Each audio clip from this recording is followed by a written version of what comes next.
এমন একটা দেবতার নাম দিয়ে আমরা শুরু করেছি, মহাদেব, যার এক্সপেকটেশন খুবই কম। মহাদেব একটি বেলপাতাতেই তুষ্ট। মহাদেব কিন্তু একটা বিশাল টেস্ট করে যে আপনি মানুষের পাশে কতটা দাঁড়াচ্ছেন, মানুষের জন্য কতটা সেবা করছেন।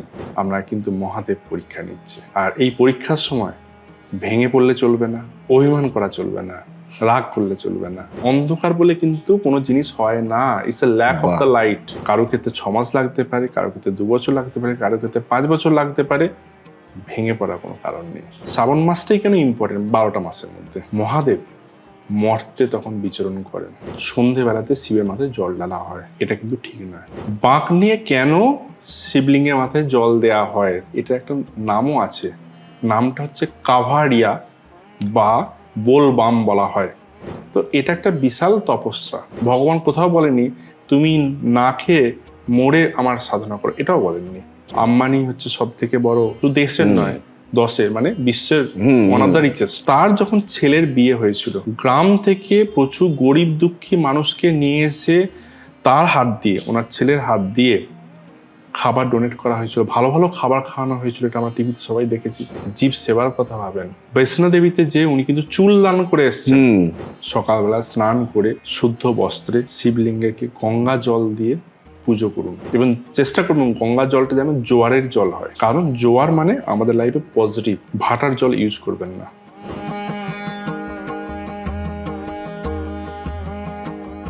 নমস্কার, রুদ্রায়ণ দেবের পেজে আপনাকে আরও একবার স্বাগত। আর আমাদের সাথে এই মুহূর্তে রয়েছে মহাকাল সাধক রুদ্রায়ণ দেব। নমস্কার, জয় শ্রী মহাকাল। মহাকাল সাধক, এবং আপনি সেই সাধক যিনি সবসময় আমাদেরকে ভবিষ্যতে কি হবে তা পুঙ্খানুপুঙ্খভাবে আমাদেরকে জানান দেন, এবং আমরা সেই আলোর পথ অনুসরণ করার চেষ্টা করি।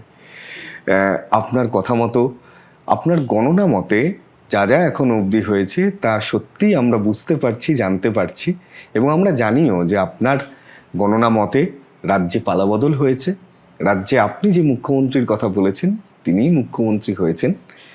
আমার কাছে আপনার প্রশ্ন, সবার যে প্রশ্নের এখন রয়েছে, রাজ্যে সদ্য পালাবদল হয়েছে, নতুন সরকার এসছে, এবং আমরা প্রত্যেকেই চাইছি সোনার বাংলা দেখতে এবং গড়ে তুলতে। সোনার বাংলা কি সত্যি সম্ভব হবে? কি কি রাজ্যে পরিবর্তন হবে? রাজ্যবাসী কি করে সুফল পেতে পারে, একটু যদি বলেন। দেখুন, আমি এই যে আপনি সোনার বাংলা নিয়ে যেটা জিজ্ঞাসা করলেন, এটা একটু ব্যাখ্যা দিতে গেলে আমি একটু অ্যাস্ট্রোলজিক্যাল একটু অ্যানালিসিস দেব। জ্যোতিষ বিশ্লেষণ না করলে এটাকে ঠিক বোঝানো যাবে না, বা যারা জ্যোতিষ নিয়ে পড়াশোনা করছে স্টুডেন্ট, তাদের ক্ষেত্রে এটা একটা শিক্ষার এপিসোড হয়ে যেতে পারে। ঠিক আছে।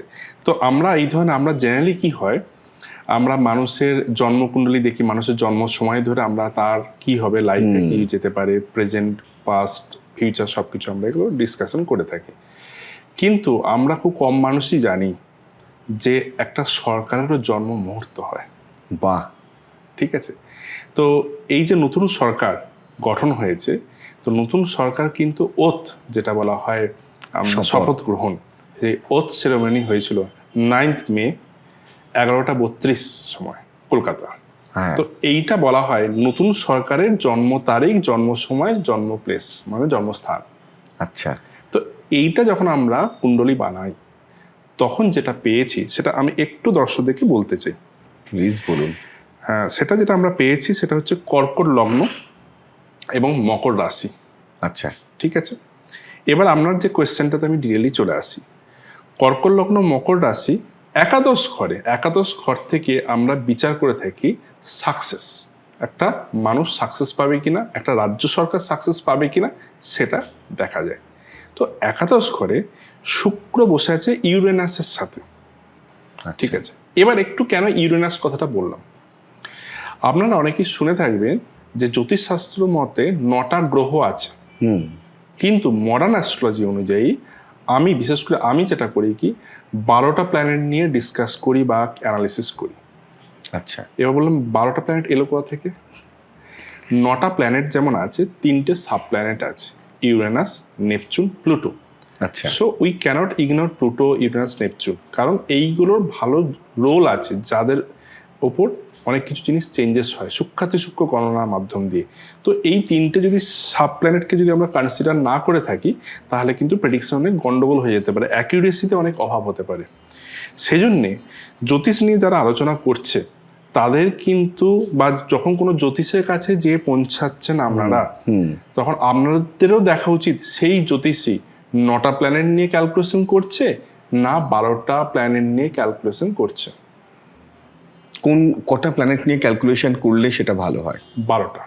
আচ্ছা 9টা প্ল্যানেট আর 3টে সাব প্ল্যানেট আছে আচ্ছা। মডার্ন অ্যাস্ট্রোলজি অনুযায়ী। তো এতে অ্যাকুরেসিটা মেরে, যদি আপনি, কেন আমি এটা আনছি, যখন করোনা ভাইরাস এসছিল তখন কিন্তু শনির সঙ্গে প্লুটোর কনজাংশন হওয়ার জন্য কিন্তু এই প্যান্ডামিকটা হয়েছিল। আর দেখবেন, আমরা শুনেছি নিউজের মাধ্যম দিয়ে, বা আমরা অনেক আর্টিকেল তখন পড়াশোনা করেছি, যেহেতু আমরা সবাই বাড়িতে বন্দি থাকতাম, হোম অ্যারেস্ট টাইপে। তো আমরা দেখি বা শুনেছি যে 100 ইয়ার্স ছাড়া ছাড়া, মানে 100 বছর ছাড়া ছাড়া কিছু না কিছু একটা প্যান্ডামিক আসে। কেন? প্লুটোর 100 বছর ছাড়া ছাড়া একটা করে চেঞ্জেস আসে, শিফটিং আসে, ট্রানজিট আসে।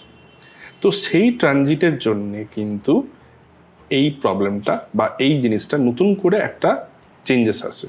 আচ্ছা, প্লুটোকে বলা হয় রিবার্থ, পুনর্জন্ম। দেখবেন করোনা আসার পর পোস্ট কোভিড কি আমরা পেয়েছি? ডিজিটালাইজেশন, সব কিছুর মধ্যে ডিজিটালাইজেশন। আজকে ডিজিটাল মিডিয়ার যুগ। আজকে কিন্তু আমরা টিভি থেকে, মানে মোবাইলই সব কিছু দেখে নিই আপডেট। তো যখন একটা প্লুটোর এফেক্ট, যখন একটা প্যান্ডামিক আসতে পারে, তো আমাদের জন্মকুণ্ডলিতে প্লুটো, ইউরেনাস, নেপচুনে অনেক কিন্তু তার ব্যাখ্যা আছে, এবং তার জন্য অনেক কুণ্ডলীর এফেক্ট করতে পারে। এবার আমি আসছি আমাদের কোয়েশ্চেনটাতে, যেটা আপনি করলেন, যে রাজ্য সরকারের যখন জন্ম হয়েছিল, তখন মানে জন্ম মানে ওথ সেরেমনি যখন হয়েছিল, তখন একাদশ ঘরে শুক্র এবং ইউরেনাস রয়েছে। এবং শুধু তাই না, শুক্র এখানে বসে রয়েছে মৃগশিরা নক্ষত্রে 24 ডিগ্রি 2 মিনিট। ঠিক আছে, এটা থেকে ক্লিয়ার ইন্ডিকেশন হচ্ছে শুক্রের ঘরে রয়েছে মৃগশিরা নক্ষত্র। ক্লিয়ার ইন্ডিকেশন হচ্ছে রাজ্য সরকারে ডেভেলপমেন্ট প্রচুর পরিমাণে হবে, প্রচুর পরিমাণে, যেটা এখন মানুষ হয়তো বিশ্বাস করতে পারছে না, বা যা এক্সপেক্ট করে এই গভর্নমেন্টকে নিয়ে এসছে তার থেকেও বেশি কিছু হবে, তার থেকেও বেশি কিছু হবে। সুতরাং আমরা যে আশা, একদম একদম সে আশা মিটবে। আচ্ছা, কি কি দিক থেকে? এবার আসছি আরেকটু ব্যাখ্যা আসছে। 12th হাউসে বসে রয়েছে জুপিটার, বৃহস্পতি। 12th হাউসে বৃহস্পতি থাকার জন্য ক্লিয়ার ইন্ডিকেশন ফরেন অনেক শিল্প বা ইন্ডাস্ট্রি আসবে বেঙ্গলেতে ইনভেস্ট করতে। আচ্ছা, শিল্পের একটা জোয়ার বইবে এখানে, যে শিল্প নিয়ে আজকে এতদিন ধরে মানুষের জীবনে প্রবলেম, এতে কর্মসংস্থানের প্রবলেম তৈরি হয়েছে, প্রচুর পরিমাণে কর্মসংস্থান আসবে। অলরেডি আপনি দেখবেন বেশ কিছু ডোমেস্টিক আমাদের ইন্ডিয়ান কিছু শিল্প বা কোম্পানি অলরেডি টাই আপ শুরু করেছে বেঙ্গল গভর্নমেন্টের সাথে। তো বিদেশি বড় বড় অনেক কোম্পানি বা ইন্ডাস্ট্রি আসবে বেঙ্গলে বিজনেস করতে বা ফ্যাক্টরি করতে। তো শিল্পের একটা জনজোয়ার আসবে। শিল্পের জনজোয়ার আসা মানে কর্মসংস্থান বাড়বে, মানুষের আর্নিং বাড়বে। তো এইগুলো কিন্তু সব চেঞ্জেস হবে। আর সব থেকে যেটা চেঞ্জেস আসবে এখানে, ট্যুরিজম ইন্ডাস্ট্রি আর কালচার অ্যান্ড ট্যুরিজম ইন্ডাস্ট্রি বিশালভাবে এটা চেঞ্জেস আসবে, ড্রামাটিক্যালি চেঞ্জেস আসবে। কেন চেঞ্জেস আসবে সেটারও যদি আমরা ব্যাখ্যা যাই, এখানে সপ্তমে চন্দ্র বসে রয়েছে লগ্নের সাপেক্ষে, প্লুটো বসে রয়েছে, এবং দশম ঘরে বসে রয়েছে রবি বুধ, একাদশে শুক্র ইউরেনাস। এই কম্বিনেশন ক্লিয়ার ইন্ডিকেশন দিচ্ছে কালচার এবং ট্যুরিজমে বিশালভাবে একটা প্লাবন আসবে। বেশ। এবং আমি এখানে নর্থ বেঙ্গলের মানুষের জন্য একটা সুখবর দিতে পারি। কি সেই সুখবর? নর্থ বেঙ্গলের ট্যুরিজম ইন্ডাস্ট্রি বুম হবে। মানুষের ট্যুরিজম ইন্ডাস্ট্রি বুম হওয়া মানে হোটেল ইন্ডাস্ট্রি বাড়বে, হসপিটালিটি বিভিন্ন টাইপের ইন্ডাস্ট্রি মানে বা বিভিন্ন টাইপের অর্গানাইজেশন আসবে, তো কর্মসংস্থান বাড়বে।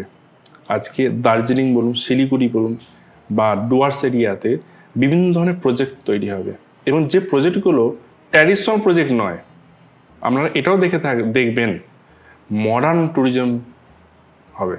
মডার্ন ট্যুরিজম বলতে কি, টেকনোলজি বেসড ট্যুরিজম, মানে বেশ কিছু জায়গা এআই দিয়ে বা ড্রোন দিয়ে কন্ট্রোলিং হবে ট্যুরিজমকে। তাই? একদম, সেটাও এখানে দেখা যাচ্ছে। সুতরাং এআই যে সাবজেক্ট, একদম। যে বিষয় রয়েছে, তারও কিন্তু একটা বড় প্রভাব এই সময় আসতে চলেছে। কারণ নবম ঘরে শনি রয়েছে, নবম ঘরে শনি সেটা করবে, ট্যুরিজম ইন্ডাস্ট্রির মধ্যে টেকনোলজিটাকে নিয়ে আসবে। বেশ। ইভেন এটাও দেখবেন বেশ কিছু টেম্পেলেতে যে ক্রাউড ম্যানেজমেন্টের জন্য এআই এনেবেলড আসবে। বাহ, এটাও কেউ আজ পর্যন্ত প্রেডিকশন করতে পারেনি। এটা কিন্তু বড় গণনা আপনি বলতে চলেছে। একদম।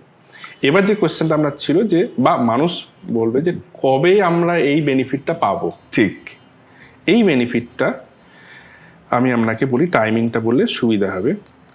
চন্দ্রের মহাদশা শুক্রের অন্তর্দশা শুরু হবে 8ই অক্টোবর 2028 সাল থেকে। চন্দ্রের মহাদশা এবং শুক্রের অন্তর্দশা শুরু হবে 8ই অক্টোবর 2028 থেকে। এটা শেষ হবে 8ই জুন 2030। এই যে স্প্যানটার কথা বললাম, এইটা গোল্ডেন পিরিয়ড। এই সময় মানুষ সোনার বাংলার টেস্টটা বুঝতে পারবে। এই সময় কিন্তু মানুষের কাছে প্রচুর ডেভেলপমেন্ট হবে, মানুষের ইনকাম বেড়ে যাবে, লাইফস্টাইল চেঞ্জেস হবে, এবং মানুষ কিছুটা ধর্ম দিকে মানুষের ট্রেন্ড বাড়বে। কেন ট্রেন্ড বাড়বে? নবমে শনি বসে রয়েছে, নবম ভাগ্যের ঘরে শনি। তো শনি ডিসিপ্লিনের গ্রহ। আজকে যদি আপনি দেখেন আমাদের বেঙ্গলে কিন্তু অনেক ডিসিপ্লিনের অভাব হয়ে গেছে, একদমই ন্যায় নীতির অভাব হয়ে গেছে।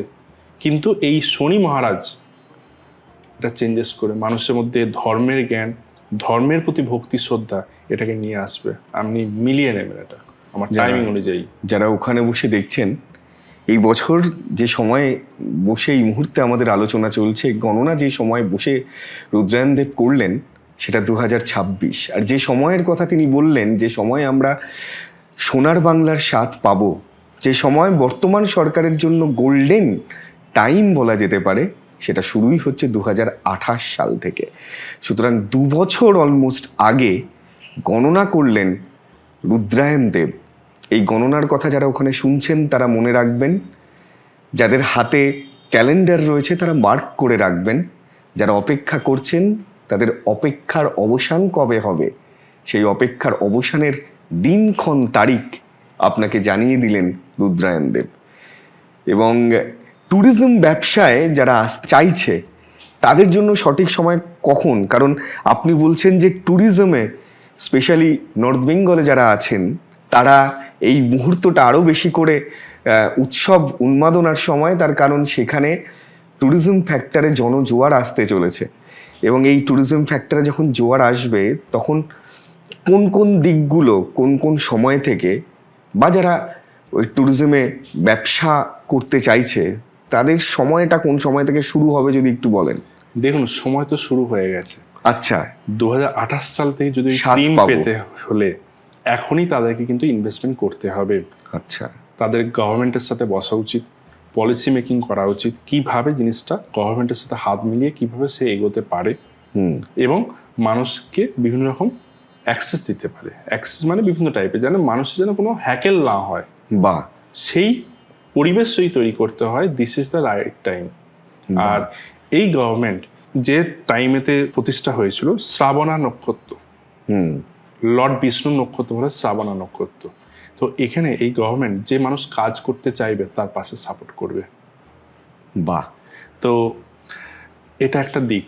ট্যুরিজম শুধু নর্থ বেঙ্গল নয়, আপনি এটাও দেখে রাখবেন, গঙ্গাসাগর মেলা যেটা আমাদের হয়, সেখানেও একটা বড় পরিবর্তন কিন্তু এই চার্টে দেখা যাচ্ছে, বড় পরিবর্তন গঙ্গাসাগর মেলায়। এবং গঙ্গার ওপরও বেশ কিছু জিনিস, ট্যুরিজমের ওপর অনেক কিছু কাজকর্ম আসবে বেশ, যাতে আমাদের এই যে কলকাতা গঙ্গাতেও যেন প্রচুর মানুষের ভিড়, ক্রাউড বাড়ে, ফরেনার যাতে আসে তারও এখানে জায়গা তৈরি হবে। ফরেনারদেরকে টানার জন্যই কিন্তু এই কানেকশন দেখাচ্ছে। 12 হাউস, আমি বারবার বলছি, জুপিটার বসে রয়েছে কিন্তু, তো জুপিটার কিন্তু সেটা অ্যাট্রাক্ট করাবে ফরেনারদেরকে। তো আমাদের পশ্চিমবাংলায় কিন্তু প্রচুর ফরেনারও কিন্তু ট্রাভেল বা ট্যুরিস্ট হিসাবে আসবে, সেটাও কিন্তু এই কুণ্ডলী বলছে। অসাধারণ। সুতরাং মা গঙ্গাকে কেন্দ্র করে আমাদের রাজ্যে অনেক কিছু পরিবর্তন হতে চলেছে, অনেক নতুন নতুন জায়গার উত্থাপন হতে চলেছে, নতুন নতুন পরিবেশ তৈরি হতে চলেছে, যেখানে মা গঙ্গাকে বেস করে, মা গঙ্গাকে কেন্দ্র করে অনেক তীর্থস্থান তৈরি হবে, যেখানে মানুষ আসবে, রাজ্যবাসী শুধু নয়। রুদ্রায়ণ দেবের গণনা অনুযায়ী বিদেশের মানুষরা আসবে। সুতরাং গঙ্গা নিয়ে যাদের আমাদের প্রশ্ন, যারা গঙ্গার আশেপাশে থাকি, তাদের একটু সচেতন হওয়ার সময় এসছে। মা গঙ্গাকে কেন্দ্র করে কিন্তু এই সরকারের আমলে অনেক কিছু হতে চলেছে, যার জন্য প্রস্তুত থাকতে হবে আমাদের। একদম। এবং এরই সাথে বলি, মায়ের কথা যখন উঠল তখন আপনি মহাকাল সাধক, হর হর মহাদেব, তার আপনি সাধনা করেন, এবং সেই সময়ের মধ্যে দিয়ে আমরা রয়েছি। শ্রাবণ একদম। মাস, এই মাসে আমরা যারা মহাদেবকে বিশ্বাস করি, যারা মহাকালকে বারবার করে স্মরণ করি, মহাকালের দ্বারস্থ যারা হই, মহাদেবের সাথে কানেক্ট যারা করতে চাই, আমরা সবাই জানি যে মহাদেব খুব কঠিন পরীক্ষা নেয়। একদম। এই পরীক্ষা নেওয়ার মুহূর্ত যদি আপনি বলেন যে কোন সময় আমরা নিজেরা বুঝতে পারবো, যখন আমরা মহাদেবের কাছে প্রার্থনা করছি, আমাদের দুঃসময়ের কথা জানাচ্ছি, কিন্তু সেই সময় কাটছে না, তখন কি মহাদেব পরীক্ষা নিচ্ছেন? আপনার কি মনে হয়? ডেফিনেটলি। যখন আপনি খারাপ সময়ের মধ্যে রান করছেন, মহাদেবকে ডাকছেন, প্রার্থনা করছেন, বাট সেই জায়গা থেকে আপনি পরিত্রাণ পাচ্ছেন না, মিনস আমরা কিন্তু মহাদেব পরীক্ষা নিচ্ছে। আর এই পরীক্ষার সময় ভেঙে পড়লে চলবে না, অভিমান করা চলবে না, রাগ করলে চলবে না। আপনাকে জানবেন, অন্ধকার যেমন আসে, আলো তেমন আসে। অন্ধকার শেষ হলেই কিন্তু আলো হয়। অন্ধকার বলে কিন্তু কোনো জিনিস হয় না, it's a lack of the light. তো আপনার জীবনে যে ফেজটা চলছে, একটা খারাপ টাইম, সেটা হচ্ছে একটা karmic test. It's call karmic test. তো এই কার্মিক টেস্টটা আপনাকে দিতে হবে, আপনাকে শক্ত করার জন্যে। তো যেমন একটা ইট বানাতে গেলে মাটি থেকে পুড়িয়ে পুড়িয়ে পুড়িয়ে পুড়িয়ে তাকে শক্ত করে ইট বানানো হয়, মহাদেবও আপনাকে সেইভাবে প্রিপেয়ার করছে যাতে ফিউচারে যে জিনিসটা আপনার হাতে তুলে দেবে সেটা যাতে আপনি এনজয় করতে পারেন সঠিকভাবে। বাহ। সো কারো ক্ষেত্রে 6 মাস লাগতে পারে, কারো ক্ষেত্রে 2 বছর লাগতে পারে, কারো ক্ষেত্রে 5 বছর লাগতে পারে। ভেঙে পড়ার কোনো কারণ নেই। আর হার মহাদেব। আর মহাদেব। শ্রাবণ মাস নিয়ে আমাদের অনেকের অনেক প্রশ্ন রয়েছে। আমরা সবাই চাই যে বাবাকে সন্তুষ্ট করতে, মহাদেবকে সন্তুষ্ট করতে পূজার্চনার মধ্যে দিয়ে। আমার প্রথম প্রশ্ন, এই যে মহাদেবকে যদি আমরা সত্যি পূজার্চনার মধ্যে দিয়ে সন্তুষ্ট করতে চাই, তাহলে তার আচার বিচার নিয়ম কি করলে মহাদেব আমাদের পুজো গ্রহণ করবে? প্রথম কথা, এমন একটা দেবতার নাম দিয়ে আমরা শুরু করেছি মহাদেব, যার এক্সপেকটেশন খুবই কম। কথিত আছে মহাদেব একটি বেলপাতাতেই তুষ্ট। যেখানে আপনি অন্য দেবতা বা দেবীর পুজো করতে গেলে অনেক কিছু আপনাকে মেনটেন রিচুয়াল করতে হয়, মহাদেবকে পুজো পাঠের জন্য আপনার মনে সাত্বিকতা, ভক্তি, শ্রদ্ধা আর একটি বেলপাতা নিয়ে যদি আপনি হাজির হন, ইভেন আপনার কাছে হয়তো আর্থিক অবস্থা খারাপ, বেলপাতাও কিনতে পারছেন না, আপনি যে শিবলিঙ্গের সামনে দাঁড়িয়ে প্রণাম করবেন, তাতেও মহাদেব চাইলে আপনার পুজো অ্যাকসেপ্ট করতে পারেন। আচ্ছা, ঠিক আছে। তো এবার দেখুন, কেউ যার সামর্থ্য আছে সে বিভিন্ন রকমভাবে আচার অনুষ্ঠান করে পুজো করতে পারে, কিন্তু এটা কোনো ম্যান্ডেটরি নয় যে এটা আপনাকে করতেই হবে, নাহলে মহাদেব পুজো অ্যাকসেপ্ট করবে না, এরকম কোনো ব্যাপার নয়।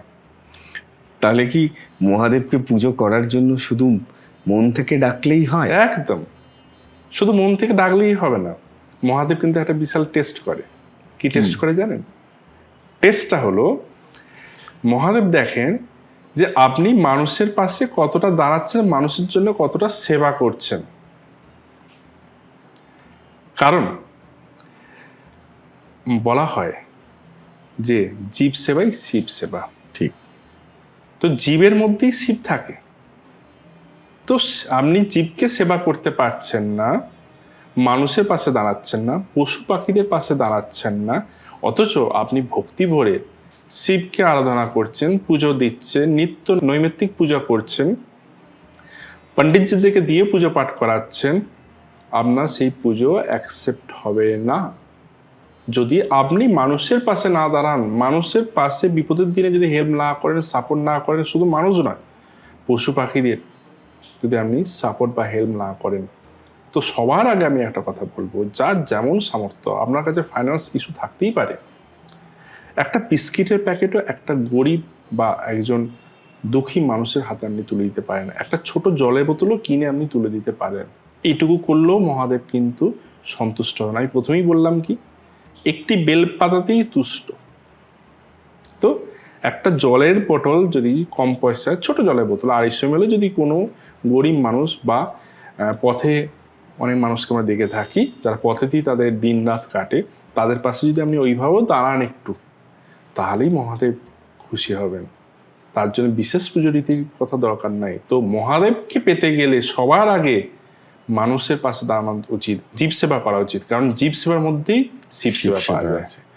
আর যারা আমরা একটু রীতিনীতি মেনে পুজো করতে চাই, তাদের কিভাবে করা উচিত? বা আমরা এই সময় বলি যে শ্রাবণ মাসের প্রতিটা সোমবার খুব গুরুত্বপূর্ণ সোমবার, এবং প্রতিটা সোমবারে কীভাবে পুজো করলে বা কী দিয়ে অভিষেক করলে মহাদেব তুষ্ট লাভ হয়? দেখুন, শ্রাবণ মাসের প্রতিটা সোমবার কেন, প্রতিটা দিনই কিন্তু খুব ইম্পর্টেন্ট। আচ্ছা, সেই জন্য দেখবেন শ্রাবণ মাসটা, আগে একটু অন্য ব্যাখ্যায় আসি, শ্রাবণ মাসটাই কেন ইম্পর্টেন্ট 12টা মাসের মধ্যে, ঠিক, এটা একটা ব্যাপার। তো এটা আমাদের কথিত আছে বা আমরা পরম্পরায় যেটা আমরা শুনে এসেছি বা জেনে এসেছি, যে মহাদেব মর্তে তখন বিচরণ করেন এই শ্রাবণ মাসে। তো তাই বাবাকে কাছে পাওয়ার জন্যে পার্টিকুলার এই মান্থটিকে যদি বিশেষভাবে পুজো পাঠ করা হয়, তাহলে বাবার আশীর্বাদ ডিরেক্ট পাওয়া যায়, নেগেটিভ এনার্জি কাটে, অনেক আপনারা উপকৃত হবেন। মহাদেবকে পুজো করার সঠিক সময় কখন? কারণ সারাদিনের তো যে কোনো সময় মহাদেবকে পুজো করাটা আমার মনে হয় যে উচিত নয়, একটা নির্দিষ্ট সময় আছে নিশ্চয়ই। কোন সময় মহাদেবকে পুজো করা উচিত? অনেকে এটা জানে না। দেখুন, আমি হয়তো শুরুতে বলেছি যে মহাদেব একটি বেলপাতাতেই তুষ্ট, এটা যেমন ঠিক কথা, অ্যাট দ্য সেম টাইম কিছু নিয়মকানুন মেনে চলা উচিত। অনেক সময় অনেক শিবলিঙ্গে যে আমরা দেখেছি বা মন্দিরে যে দেখেছি, সন্ধেবেলাতে শিবের মাথায় জল ঢালা হয়, এটা কিন্তু ঠিক নয়। তাহলে আপনি বলবেন শিবরাত্রিতে তাহলে কি করে হয়? শিবরাত্রিটা স্পেশাল একটা দিন, তার একটা আলাদা উপবাস করা থাকে, তার মেনটেন সেটা পুরোপুরি ডিফারেন্ট একটা। বাট অন্য সময়তে সন্ধ্যের পর থেকে সূর্য অস্ত চলে যাওয়ার পর কখনোই শিবলিঙ্গেতে জল দান করবেন না। তাহলে কি বললাম, সকালের শুরু থেকে সন্ধ্যের ভেতরে, মানে সূর্য অস্তের আগে যখন খুশি আপনি শিবজিকে পূজা করতে আপনি পারেন। এবার ধরুন সন্ধেবেলা হয়ে গেছে, কাজকর্মের চাপে আপনি করতে পারছেন না, সন্ধেবেলা বাবার মন্দিরে যেয়ে আপনি জপ করুন, বসে বসে প্রে করুন, ধূপ দিন, আপনি মোমবাতি দিয়ে পুজো করুন, ধূপ দিয়ে পুজো করুন, আপনি জপ করুন, কিন্তু শিবের লিঙ্গে বা শিবের মাথায় আপনি জল দেবেন না। তাহলে কোন সময়? তো সময়টা হচ্ছে সকালবেলা থেকে শুরু হয়, আপনি বিকাল পর্যন্ত, সূর্য অস্ত যাওয়ার আগে পর্যন্ত আপনি জল দিতে পারবেন। আচ্ছা, সূর্য অস্ত চলে গেলে আমাদের আর দেওয়া উচিত নয়। এবং আরও একটা বিষয় থাকে যে মহাদেবের কাছে বহু ভক্তরা যান বাঁক কাঁধে নিয়ে, এবং তারা দীর্ঘ পথ অতিক্রম করে মহাদেবের কাছে পৌঁছান এবং বাবার মাথায় জল ঢালে। এই যে বাঁক কাঁধে নিয়ে যাওয়ার যে রীতি বা নীতি কি কিছু আছে? কারণ আমি বহু মানুষকে দেখেছি, তারা ইচ্ছে হলো চলে গেল আর কি, বা বন্ধু বান্ধব যাচ্ছে তাদের সাথে চলে গেল। তো বাঁক কাঁধে নিয়ে বাবার কাছে পৌঁছানোর রীতিনীতি কিছু আছে? ডেফিনেটলি আছে, একটু যদি খুব সুন্দর। এটা একটা কোশ্চেন, ঠিক আছে? কারণ এটা অনেক দর্শক জানে না বা জানেন না যে বাঁক নিয়ে কেন শিবলিঙ্গের মাথায় জল দেওয়া হয়, তার বিশেষ কি সিগনিফিকেন্স আছে, অনেকেই জানে না। ঠিক ঠিক। এই বাঁক নিয়ে যখন যাওয়া হয়, এটা একটা নামও আছে, নামটা হচ্ছে কাভারিয়া বা বোলবাম বলা হয়। বোলবাম, আচ্ছা, কাভারিয়া বা বোলবাম বলা হয়। এই যে বাঁক নিয়ে যাওয়া, এটা কিন্তু নাম নয়, এটার একটা নাম হয়, নামটা হচ্ছে বোলবাম বা কাভারিয়া বলা হয় জিনিসটাকে। আচ্ছা, ঠিক আছে, শাস্ত্রমতে এটাকে বলা হয়। এবার কি করছে বুঝতে হবে আমাদের কনসেপ্টটাকে। কাঁধে বাঁক নিয়ে শিবের মাথায় যে আমরা জল দান করছি, কাঁধে বাঁক নিয়ে কিন্তু বহুদূর গঙ্গা থেকে আমরা জল তুলছি, আমরা শিবের মাথায় যেয়ে দিচ্ছি, বহু পথ হেঁটে তাদেরকে এই জল ঢালতে হয়। তো এটা এক ধরনের কিন্তু তপস্যা, বা এটা এক ধরনের কিন্তু সাধনা। ভগবান মহাদেব উনি দেখছেন যে আপনি কতটা কষ্ট স্যাক্রিফাইস করে আপনি ওনার জন্য কত দূর থেকে জল নিয়ে আপনি বাবার মাথায় জল ঢালছেন। ঠিক। তো এটা একটা বিশাল তপস্যা এবং স্যাক্রিফাইস অলসো। সাথে হচ্ছে আপনি যখন ওই জলটা ঢালছেন তখন তো আপনি মনে একটা প্রে করছেন আমার না ফ্যামিলি ভালোর জন্যে, হেলথের ভালোর জন্যে, ফ্যামিলি যাতে নেগেটিভ এনার্জি দূর হয়, সেটা তো রইল। কিন্তু এই বাঁক নিয়ে করাটা এটা মহাদেবের কাছে বিশেষ সন্তুষ্টির একটা জিনিস এবং প্রচুর আশীর্বাদ পাওয়া যায়।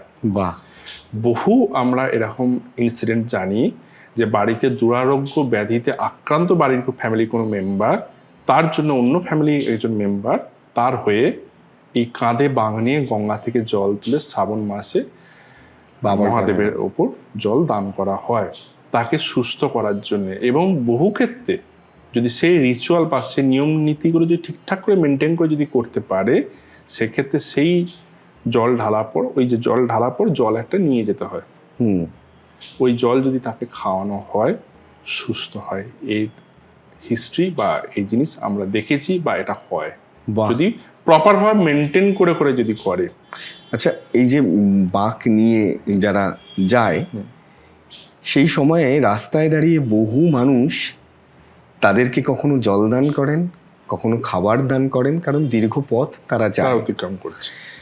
এবার যারা দান করছেন, যারা বাঁক নিয়ে যাচ্ছে একদল মানুষ, আর একদল মানুষ তাদেরকে সেবা দিচ্ছে, কখনো যে যেরকম পাচ্ছে সেই সেবা দিচ্ছে। আমার এখানে প্রশ্ন, যারা বাঁক নিয়ে যাচ্ছে তাদের কি উপবাস করেই যাওয়া উচিত, নাকি রাস্তায় যারা দান করছেন খাবার বা জল সেই দান গ্রহণ করতে করতে যাওয়া উচিত? দেখুন, উপবাস করে করতে পারলে তো খুবই ভালো। আচ্ছা, কারণ এটা স্যাক্রিফাইস, যে আমি কতটা তোমার জন্য আমি স্যাক্রিফাইস করছি। কিন্তু কিছু কিছু মানুষের হেলথের কিছু ইস্যু থাকে, কিছু পার্টিকুলার মেডিসিন খেতে হয়, তো যে মেডিসিনগুলো দেখা যায় আফটার ফুডের পরে মেডিসিনগুলো খেতে হয়। তো সেক্ষেত্রে তাদের ক্ষেত্রে বলবো, ভগবান কোথাও বলেনি তুমি না খেয়ে মরে আমার সাধনা করো, এটাও বলেননি। তো নিজেকে ঠিক রাখার জন্য যদি কারোর হেলথের প্রবলেম হয়, সেক্ষেত্রে কারো দান বা কারো খাবার অন্ন দান করেছে বা খাবার দান করেছে খেতে পারে। ঠিক আছে। তো এটা কত শাস্ত্রে একদম ক্লিয়ার ম্যান্ডেটরি কোনো রুল নয় যে না খেয়ে আপনি করতে পারবেন না বা খাওয়াই চলবে, এরকম কোনো ব্যাপার নয়। যার যেটা কমফোর্টেবল, যে যেটা কনভেনিয়েন্ট, নিজের হেলথ যদি আমার ঠিক না থাকে আমি ভগবানকে ডাকবো কী করে? তো সেটা নিয়ে কোনো ম্যান্ডেটরি রুল নেই। বেশ।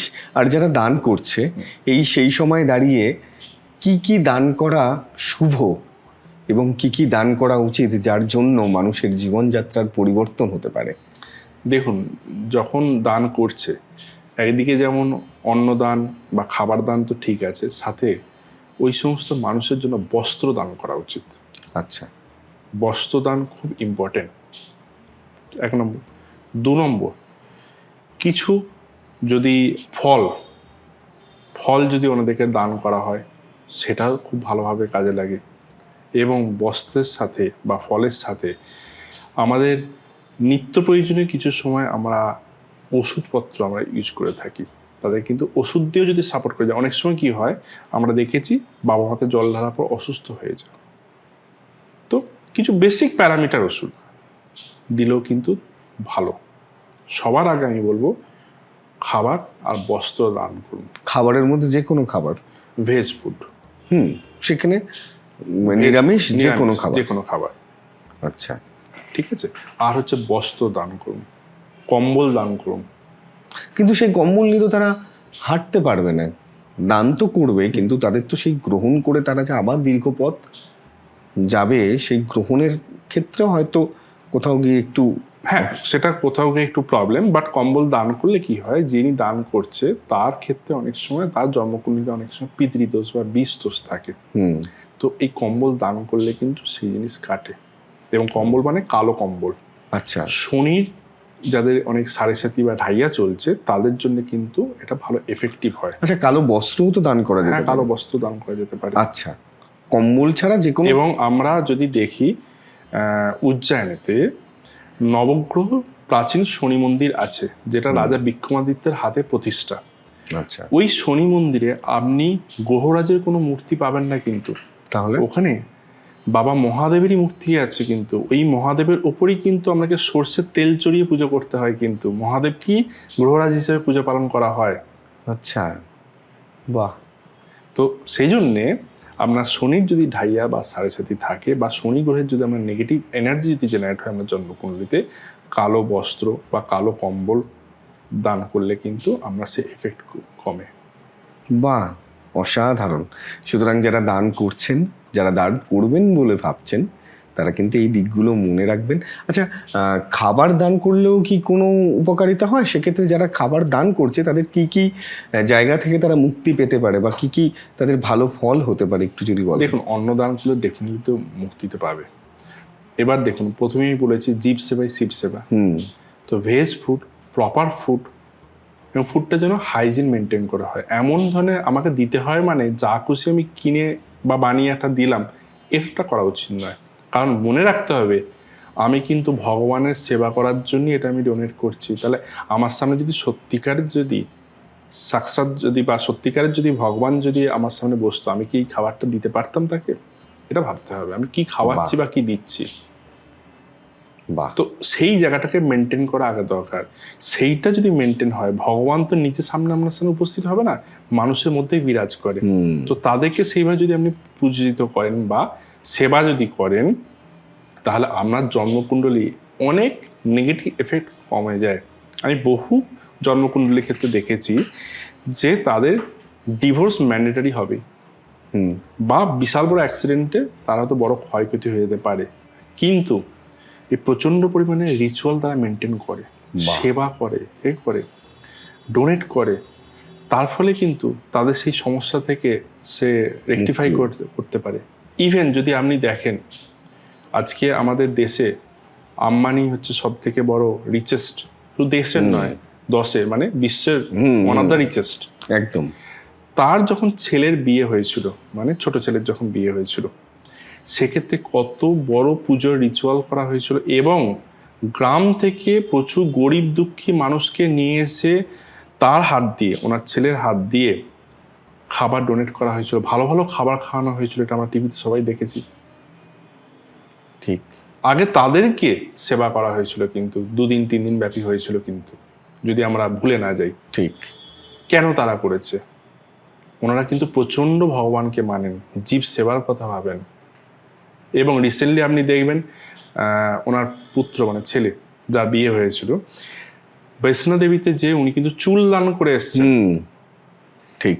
এবং যদি খুব ভালো করে যদি একটু পাস্ট একটু হিস্ট্রি দেখেন, উনি কিন্তু দুরারোগ্য রোগে কিন্তু উনি যুক্ত ছিলেন, আক্রান্ত ছিল, এবং খুব কষ্ট করে সেখান থেকে উনি কিন্তু রিকভার করেছেন।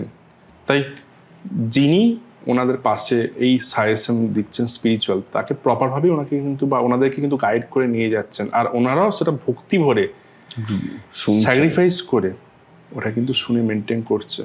সেখানে জিনিসপত্র ওনাদের খুব ভালোভাবে স্মুথলি রান করছে সব কিছু। বাহ, এটা খুব গুরুত্বপূর্ণ একটা উদাহরণ, এবং উদাহরণের সাথে সাথে এমন কিছু মুহূর্তের কথা আপনি বললেন, সেটা আমরা প্রত্যেকে দেখেছি।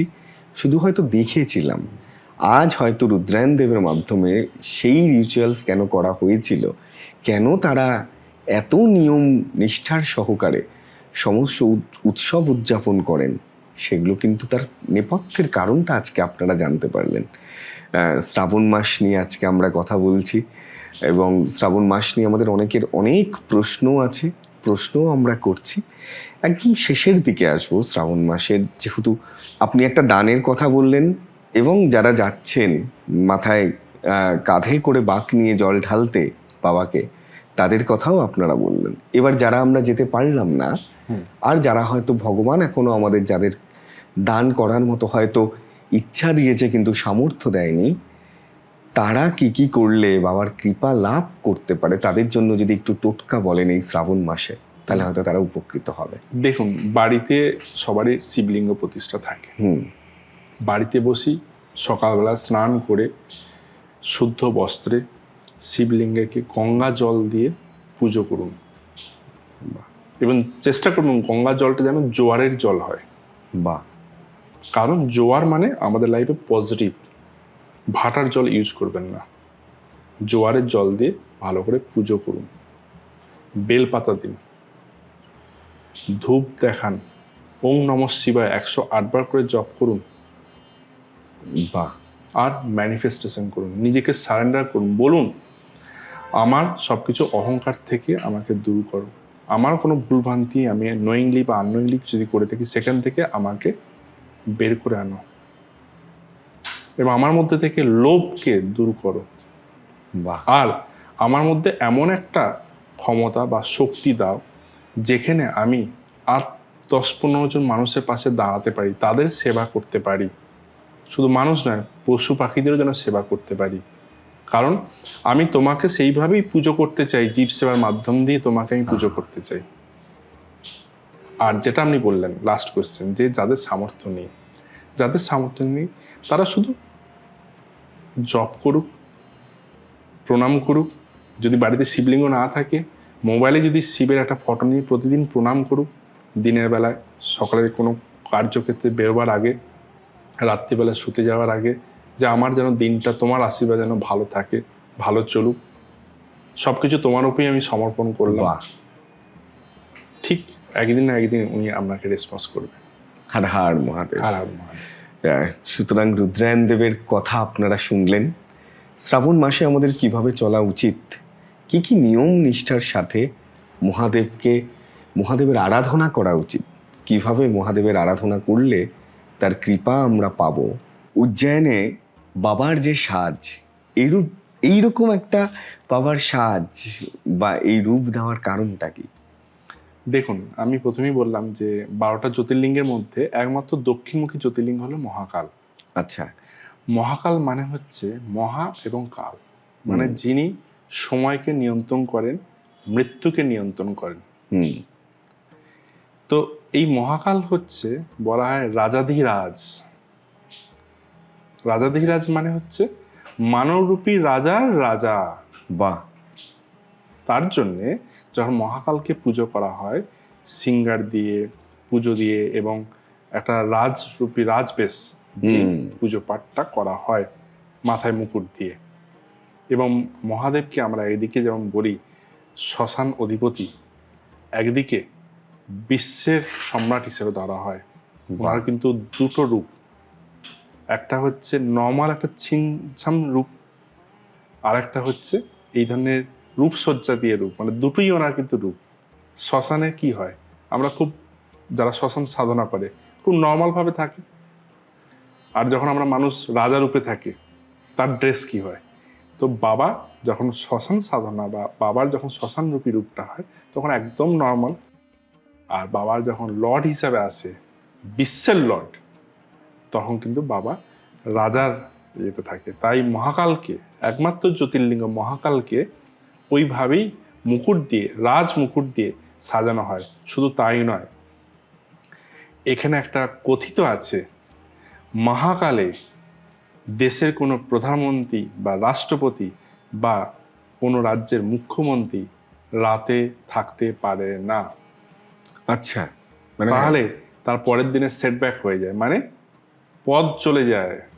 তাই তার জন্যে কখনোই, কারণ মহাকালে যেটা বলা হয় উনিই একমাত্র রাজা, তো রাজার কাছে আরেকজন রাজা এসেও স্টে করবে, রাত্রি যাপন করবে, এটা হতে পারে না। মানে মন্দিরে নাকি ওই জায়গাতেই? মন্দিরে। আচ্ছা আচ্ছা। মন্দিরে কখনো সে নাইট স্টে, বা মন্দিরে একদম যে সারাউন্ডিং এরিয়া সেখানে কোনো নাইট স্টে সে করতে পারবে না। আচ্ছা। তো এটা কিন্তু বিশাল বড় একটা, মানে আমি কি বলবো, সত্যি বা এটা একটা প্রভাব বা একটা প্রচলন রয়েছে। সুতরাং যা শোনা যায় সেই প্রচলন বা সেই প্রবাদ বাক্য বা কারো কাছে হয়তো যেটা শুধু কথিত আছে কোট আনকোট, সেই কথিত কথা সত্যি বলছেন রুদ্রায়ণ দেব। আমাদের এপিসোড শেষ করতে হবে। আপনি থাকলেন মানুষের জন্য, এবং এই রুদ্রায়ণ দেবের যারা পেজে যে সমস্ত মানুষরা দেখছেন তাদের জন্য আপনি কি বলবেন? দেখুন, কিছু বলার আগে আরেকটা জিনিস আমি এখানে অ্যাড করি। এই শ্রাবণ মাসে যেটা আপনি শুরু করেছিলেন যে শ্রাবণ মাসে আমার কোনো বিশেষ পুজো রয়েছে কিনা, মহাকালেশ্বরেতে আমার বিশেষ কিছু পুজো রয়েছে শ্রাবণ মাসে। তো আমি এবারে প্রথমবার যেটা করতে চলেছি, আমার সঙ্গে 108 জন পণ্ডিতজি মিলে একসাথে বসে আমরা মহা কিছু পুজোর অর্গানাইজ করেছি।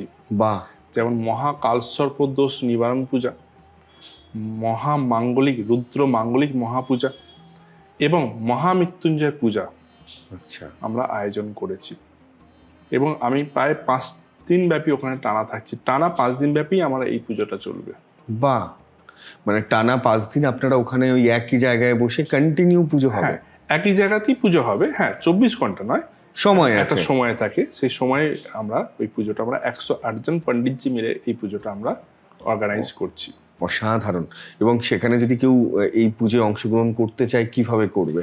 সেটা কেউ আমাদের সঙ্গে যোগাযোগ করে, আমাদের যে ফোন নাম্বার রয়েছে তাতে যোগাযোগ করে সে ডিরেক্টলি ওখানে আসতে পারে। যে যেতে পারবে না, ভিডিও কলের মাধ্যম দিয়েও সে এই পুজোতে কানেক্ট হতে পারে, পুজো দিতে পারে। এবং আরেকটা সব থেকে বড় কথা, এই যে শ্রাবণ মাসে পুজোর ভেতরে আমাদের এই মহাপুজোর ভেতরে থাকছে রুদ্রাভিষেক। বাহ, এবং এই যে আমরা 108 জন পণ্ডিতজি বসছি, যাদের যাদের পুজো হবে তাদের নামে 1,28,000 বার জপ করা হবে। সো এটা বিশাল বড় মহাপুজো। এবং এই পুজোর যে এনার্জি জেনারেট হবে, একটা মানুষের লাইফে অনেক বড় পরিবর্তন আসবে। প্রথম কথা, মহাকালেশ্বরে আমরা উজ্জয়নে মহাকালেশ্বরের মন্দিরের পাশে শিপ্রা নদী, ওখানে আমরা পুজোয় যখন বসবো এর ঊর্জা আলাদাই থাকে। প্লাস সাথে যখন এই ধরনের 1,28,000 বার জপ করে যখন এই পুজো পাঠ করা হবে, সাথে রুদ্রাভিষেক আমরা শ্রাবণ মাসে, এর একটা আলাদাই এনার্জি। এবং সে নিজের মনের মধ্যে কনফিডেন্স পাবে, পজিটিভ অ্যাটিটিউড পাবে, সে নিজের লাইফকে অন্যরকমভাবে চলতে পারবে। অসাধারণ। এই পুজোয় যদি কেউ পাঠ করতে চায়, অংশগ্রহণ করতে চায়, তাহলে কতদিনের মধ্যে আপনার সাথে যোগাযোগ করা উচিত? হ্যাঁ, দেখুন, এই পুজো পাঠ করতে গেলে মোটামুটি আমার সাথে 3 দিন বা 7 দিন আগে যোগাযোগ করলেও আমরা সেটাকে অর্গানাইজ করতে পারবো। আচ্ছা, কারণ আমাদের অর্গানাইজেশন নাম হচ্ছে 7 চাক্রাস রুদ্রায়ণ পরামার্থ ফাউন্ডেশন। বাহ, তো আমাদের অর্গানাইজেশনে আমাদের সেরকম বড় টিমই রয়েছে, পণ্ডিতজিদের আমাদের টিম রয়েছে, যেখানে বসে আমরা এটাকে পুরো ম্যানেজ করতে পারি। বাহ। আচ্ছা, আরেকটা প্রশ্ন, একদম শেষ প্রশ্ন আমার, যারা অংশগ্রহণ করবেন তাদের জীবনে কি কি পরিবর্তন আসতে পারে? যারা অংশগ্রহণ করবেন, প্রথম কথা তাদের কালসর্প দোষ নিবারণ হবে। জন্মকুণ্ডলিতে যদি কালসর্প দোষ থাকে, 2 নম্বর যদি মাঙ্গলিক দোষ থাকে সেখান থেকে নিবারণ হবে। মাঙ্গলিক দোষ নিয়ে একটা ভুল প্রচার পশ্চিমবাংলা বা ত্রিপুরা বা আসামের দিকে রয়েছে। যেমন মাঙ্গলিক দোষ মানে আমরা সবসময় ভেবে নিই যে আমাদের দাম্পত্য জীবনে বা বিবাহিত জীবনে প্রবলেম হয়, কিন্তু এটা ভুল কথা। ম্যারেজ না, আপনার প্রফেশনাল লাইফেও বা কেরিয়ারেও আমরা এফেক্ট করতে পারে, হেলথও এফেক্ট করতে পারে, আপনার লাইফে এক্সপেন্ডিচার বেড়ে যেতে পারে। এবং সবথেকে যেটা প্রবলেম এখানকার, এই মাঙ্গলিক পুজোর এখানে যে রিচুয়ালটা করা হয় সেইটা হচ্ছে, দেখবেন শুনে থাকবেন, শিবের সাথে বিয়ে, নাহলে বিষ্ণু দেবতার সাথে বিয়ে, ঠিক, না হলে আপনার নারায়ণের সাথে বিয়ে, না হলে কোনো কলা গাছের সঙ্গে বিয়ে। ঠিক। এবার আপনি খুব নিজেকে কোয়েশ্চেন করুন, এর জন্য আপনার শাস্ত্র জানার দরকার নেই, অ্যাস্ট্রোলজি জানার দরকার নেই, কোনো পণ্ডিতজির কাছে জানার দরকার নেই বা যাওয়ার দরকার নেই। আপনি একজন সাধারণ মানুষ হিসাবে কি করে ভগবানকে বিয়ে করতে পারেন? এটা তো হয় না। তাহলে এইভাবে যে রীতিনীতি অনুযায়ী যে পুজো পাঠটা হচ্ছে, তাতে কিন্তু আপনার পুরোপুরি মাঙ্গলিক দোষ খণ্ডন হবে না। আচ্ছা, মাঙ্গলিক দোষ বা আপনার মঙ্গল শান্তি যদি পুজো করতে হয়, উজ্জয়ন মহাকালেশ্বরের মন্দির আছে, মহাকালের পাশে মঙ্গলনাথ মন্দির। আচ্ছা, ওই মঙ্গলনাথ মন্দিরে শিবের মাথায় ভাত দিয়ে ভাত পূজন অফার করা হয়, কোনো বিয়ে রিচুয়াল হয় না। তাই?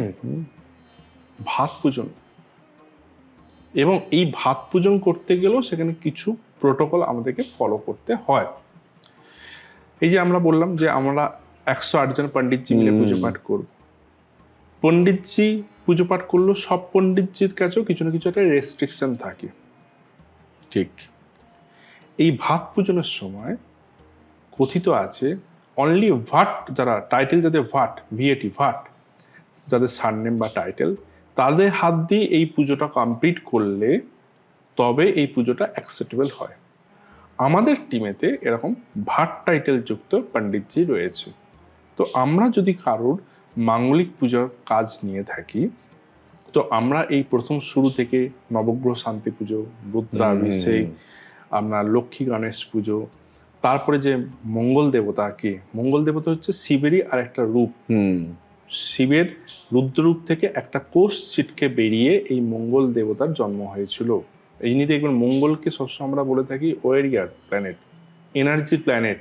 যে কোনো স্পোর্টসম্যান স্পিরিট বা ডিফেন্সের লোকজনের মঙ্গল খুব পাওয়ারফুল হতে হয় জন্মকুণ্ডলিতে। যাদের জন্মকুণ্ডলিতে মঙ্গল খুব পাওয়ারফুল তারা খুব এনার্জেটিক হয়। মঙ্গল যাদের ডাউন থাকে তেমন লেথার্জিক। তো এই মঙ্গলনাথ মন্দিরেতে ভাট পুরোহিত দিয়ে আমরা ফাইনাল পুজোটাকে কমপ্লিট করি এবং উইথ হাবানের মাধ্যম দিয়ে 1,28,000 বার যার মাঙ্গলিক দোষ আছে তার নামে জপ কমপ্লিট করে তবেই তার মঙ্গল দোষ খণ্ডন হয়। আচ্ছা, এরপর আমরা যে পুজো করছি মহামৃত্যুঞ্জয়, বাবার এরিয়া মহামৃত্যুঞ্জয়, আমরা হেলথকে প্রোটেকশন করবে। আপনি হয়তো ব্ল্যাক ম্যাজিকে আপনি হয়তো জর্জরিত বা আপনার প্রচুর হয়তো হেলথ ইস্যু, তো তার জন্য মহামৃত্যুঞ্জয় আমরা পুজো ওখানে অ্যারেঞ্জমেন্ট রেখেছি। শুধু তাই নয়, বেশ কিছু জায়গাতে আমি বলেওছি বা আমি আপনার সঙ্গে কথোপকথনে বললাম যে অনেক সময় আমরা উজ্জয়ন মহাকালেশ্বরে শনি বা গ্রহরাজকে আমরা মহাদেবকে আরাধনা করেও গ্রহরাজের পুজো করি। প্রাচীন ওখানে শনি মন্দির আছে যেটা রাজা বিক্রমাদিত্যের হাতে প্রতিষ্ঠা। তো যাদের শনি ঢাইয়া বা সাড়ে সাথী চলছে তাদের জন্য আদর্শ টাইম শ্রাবণ মাসে আমরা যে কোনো শনিবার দিনে প্রাচীন শনি মন্দিরে বাবা মহাদেবকে আরাধনা করে শনি সাড়ে সাথী বা ঢাইয়া আমরা কাটাতে পারি। বাহ বাহ বাহ বাহ বাহ।